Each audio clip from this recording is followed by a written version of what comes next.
Él ya está acá con nosotros. Hace bastante que está acá, está muy tranquilo, como siempre, ¿no? Filosofando, la gente está tranquila, no tienen necesidad de ponerse nerviosos ni locos. Estamos hablando de Fran del Corro. Buenas tardes, una vez más, bienvenido.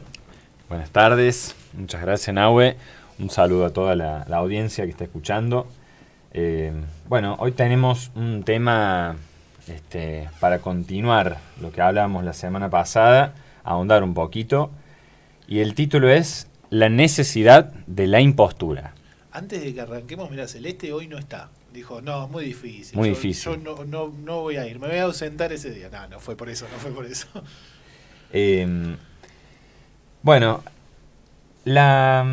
vamos a arrancar haciendo un recorridito por las vanguardias estéticas o artísticas del siglo pasado y un poco del derrotero, ¿no? que nos sigue hasta hoy, para tratar de ver un poco, de conversar, cuál es el propósito de la impostura, ¿no? O sea, la impostura es algo que es mentira, ¿no? Pero que se presenta como verdad, ¿no?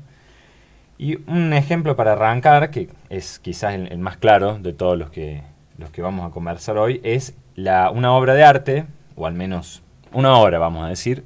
Para mí es una obra de arte si es la que yo creo. Bien, es La Fuente, ¿no? Lo decimos en criollo, ¿no? La Fuente de Duchamp, ¿no? Contextualizamos. Cotidianamente, este objeto lo denominaríamos un mingitorio, bien, lo encontraríamos en alguna estación de servicio, posiblemente. Sí. En cualquier baño público. En cualquier baño público. El hecho de haberlo colocado en una galería de arte le otorgó, al menos así se justificó en su momento, le otorgó un nuevo significado, ¿no? Y de alguna manera abrió toda una discusión en torno al arte y a la definición de lo que es el arte. Bien.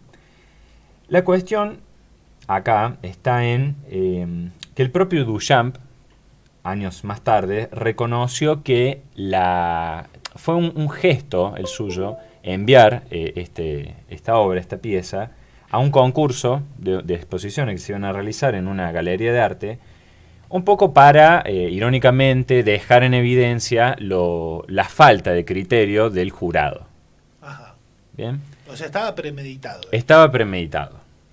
No es que él lo metió ahí, no. Estaba premeditado, él sabía por qué lo hacía. Esa es una de las versiones, ¿no? Hay más. Esa es una de las versiones. El tema es que en principio no ingresó, ¿no? Esta pieza, y posteriormente hubo todo un cónclave, digamos, para deliberar este asunto, y se le dio lugar, y hay hoy todo un conjunto de interpretaciones sobre lo que esa obra significa, resignifica, bien, toda una serie de papers, bien, que podemos encontrar.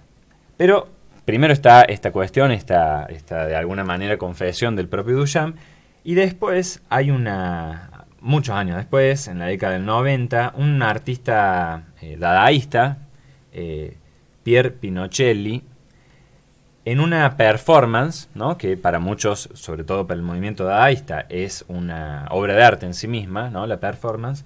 En una de las exhibiciones de esta obra fue y orinó. Y años después, no contento con esa performance, fue y le pegó un martillazo. ¡Apa! ¿Bien? Todas actitudes transgresoras, podemos decir. Sobre todo para la época. Claro, este ejemplo, digamos, lo de Pinochelli es más reciente, ¿no? De hecho, sí, la primera performance fue en el 96, 98. Bueno, igualmente sigue siendo un transgresor. Sigue siendo un transgresor. Y el martillazo fue en el 2006. No está contento con transgredir de una manera que... No, él, de hecho, en algunas oportunidades lo detuvieron antes. Bueno. Y tuvo prohibido el ingreso a algunas galerías de arte porque, bueno, no consideraban su performance como una obra. Bien. Claro. Él se justificaba diciendo que el propio Duchamp hubiese estado de acuerdo con su accionar.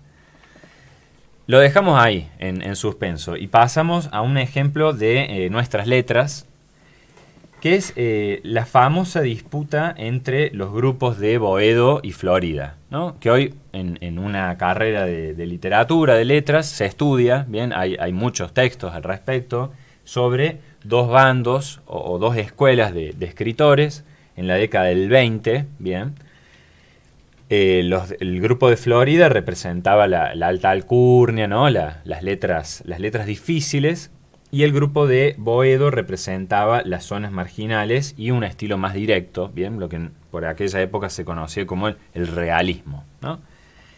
Menos almibarado, vamos a decir. Más de izquierda. Exactamente. Por ahí, al menos posteriormente, se lo presentaba así. Y en la revista literaria Martín Fierro, los supuestos protagonistas de cada uno de los grupos lanzaban diatribas, ¿no? Lo que hoy diríamos unas chicanas, ¿no? Muy metafóricas y cargadas de juegos lingüísticos, enfrentándose, ¿no? El asunto está en que uno de sus protagonistas, que es Borges, Sí. años más tarde reconoció que todo el asunto en torno a Boedo y Florida era deliberadamente un acting, ¿no? O sea, no era cierto que había criterios estéticos o literarios que dividieran las aguas de dos grupos, ¿no? O al menos no en esos términos, Claro. ¿no?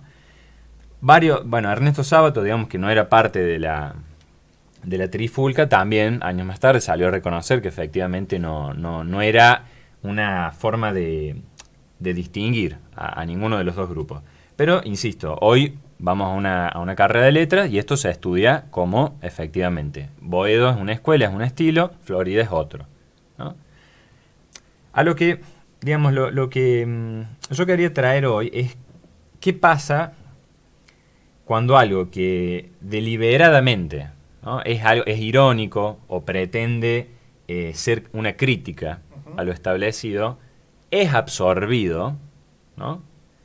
Y pasa a formar parte de lo establecido, generando, hasta en algunos casos, la misma solemnidad, la misma reverencia y profesar eso como si efectivamente no fuera al menos lo que originariamente se proponía hacer, ¿no? Claro. Lo de Duchamp es bastante claro. Sí. Esto de Boedo y Florida también, ¿no? Porque no había no era una distinción real, ¿no? Los propios escritores lo decían. Sí. No era lo que los dividía el criterio que ellos mismos presentaban como ser de Boedo o ser de Florida, ¿no? Eran otras cosas, ¿no? Claro. Que efectivamente las hay. Ahora, ¿es bueno o es malo que pase eso, que termine quedando como lo establecido? Bueno, ahí está, digamos, cuál es el propósito, ¿no? Ahí Los Redondos tienen una canción, una frase de una de sus canciones, dice: Alien Duce dice desde la TV que no quiere estar jamás en la TV, ¿no? Otro ejemplo de impostura. Es decir, bueno, ¿cuál es el efecto de eso? ¿No? Porque incluso la impostura en algún momento se transforma en una paradoja. Porque si yo vengo a presentarte una obra que en principio, bajo ningún criterio, podría ser considerada como tal, y no obstante me la reconocen como tal, sino que a partir de esa obra se cambian todos los parámetros y los criterios, entonces hubo un lapsus en el que algo pasó, Claro. y el efecto inicial se disolvió y posteriormente se trastocaron las cosas, ¿no? Wow. La semana pasada hablábamos de la película de Truman Show. Sí. Y ahí, digamos, hay un momento, digamos, final de la película en donde el director, ¿no? De todo el programa, de todo este montaje, que ya la audiencia la tendría que haber visto la película, ¿no? Les dimos una semana para que la vean. Le dimos una semana para quienes no la hayan visto, Para quienes porque no la hayan hay visto. muchísima gente que tiene que haber visto esta película. Bueno, segunda oportunidad. Otra cosa para pensar para que la vean. En la escena final, el director de todo el programa tiene un diálogo con Truman, Sí. en donde le dice que no hay más verdad en el mundo real de la que él, Truman, va a encontrar en ese montaje, ¿no? E incluso le dice que acá adentro estás a salvo de muchos peligros. O sea, acá adentro vos sos una estrella y le das un sentido a la gente que te está mirando. El tipo se va directamente, ¿no? Y abandona. Pero de nuevo, ¿no? El rol, ¿no? O el papel del director es, efectivamente, él asume que todo lo que ha montado es una farsa sobre la vida de una persona. Sin embargo, lo que pone en juego es, bueno, ¿cuál es la diferencia entre formar parte, sin saberlo, de un programa de televisión que te hace creer que esta es tu vida, Sí. y salir a la calle y vivir como vivimos nosotros, ¿no? Donde creo que acá ninguno de los dos tenemos incidencia en las decisiones de poder, en la economía, en la política, en la justicia, ¿bien? Ujú. Ahí hay otro caso, en donde ahí, digamos, yo, bueno, traía, digamos, para que pensemos, para ir cerrando también, la impostura.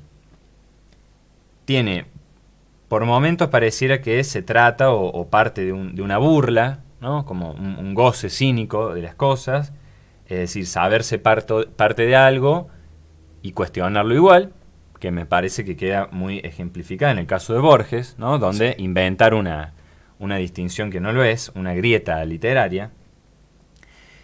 Después puede ser provocar una crítica, ¿no? Para dejar en evidencia los verdaderos intereses, ¿no? Detrás de lo que se presenta como lo instituido, que ese puede ser el caso de Duchamp, en Sí. parte. El problema, que acá viene tu pregunta, es cuando vos querés dejar algo obsoleto, ¿no? Criticándolo desde adentro, Sí. ¿no? Hacer una pose al respecto Y pasa a formar parte de lo... y pasa a formar parte, ¿no? Porque ahí es, ¿no? Que vos Es más malo que bueno. Es discutible. yo creo que hay algo que se pierde, ¿no? Claro. Es como el Che Guevara Su- replicado en miles de remeras, hecho merchandising, ¿no? Claro, es como que su finalidad se termina perdiendo. Yo creo que sí. A mí me parece que, digamos, ese potencial crítico, ¿no? Cuando está tan decodificado lo que se quiere criticar, es como que de alguna manera lo que vos estás cuestionando se diluye, pasa invisibilizado, y bueno, ante lo absurdo de la situación, bueno, te incorporamos y decís, está bien, tenés razón en lo que decís, lo que vos propones es un nuevo punto disruptivo, como se dice ahora, ¿no? Una palabra, es disruptivo, vení a formar parte, ¿no? Claro.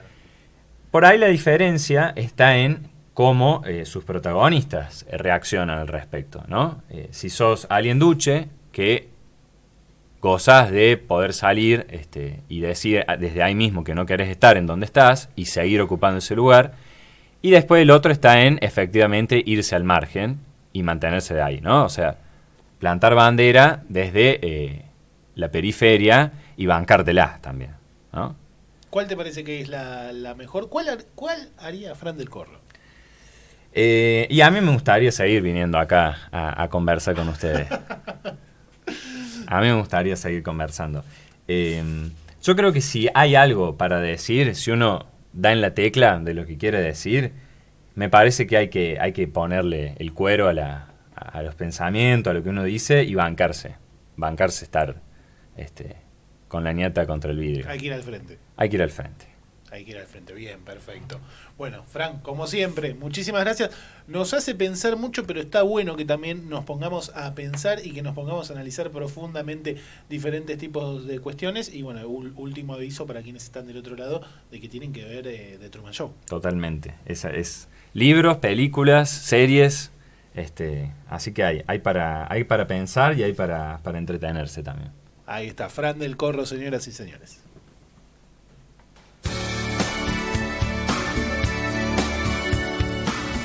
Y lo decíamos recién, pasaba así Fran del Corro con toda su columna de filosofía